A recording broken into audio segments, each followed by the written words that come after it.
উনি আইনের ডিগ্রিধারী, কাজেই অন্য কোনো বাধ্যবাধকতা যদি না থাকে তিনি কোর্টে গিয়ে অনায়াসে সওয়াল করতে পারেন। আমার প্রশ্ন কিন্তু অন্য জায়গায়। যদ্দূর জানি ওনারই দলে অনেক ভালো ভালো আইনজ্ঞ আছেন। এখন ওনাদেরকে না দিয়ে উনি কেন?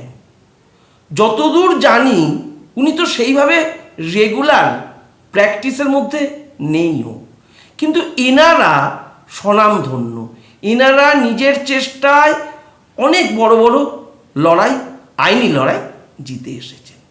তাহলে উনি কেন? এসআইআরের সময়ও দেখেছিলাম ওনারা না গিয়ে উনিই গেছিলেন। কারণটা কি হতে পারে? কোনো স্পেশালিস্ট ডাক্তারেরও যদি এমন কোনো রোগ হয় যেটা তার আওতাভুক্ত নয়, তিনি সেই রোগের কোনো স্পেশালিস্ট ডক্টরের কাছে যান।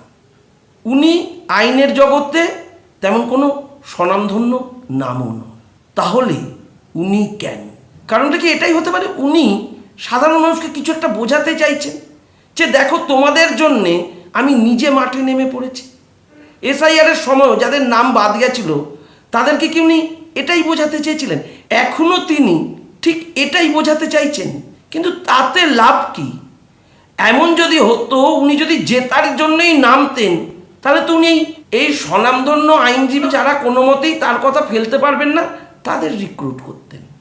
অর্থাৎ এসআইআরের সময়ও যে মানুষগুলোর নাম বাদ গেছিল তাদের উনি একটা বুঝ দিতে চাইছিলেন, এখানে উনি সাধারণ মানুষকে বুঝ দিতে চাইছেন। কিন্তু মানুষ কি সত্যিই এত বোকা? জনগণ এখন রাজনৈতিক নেতাদের থেকে অনেক চালাক।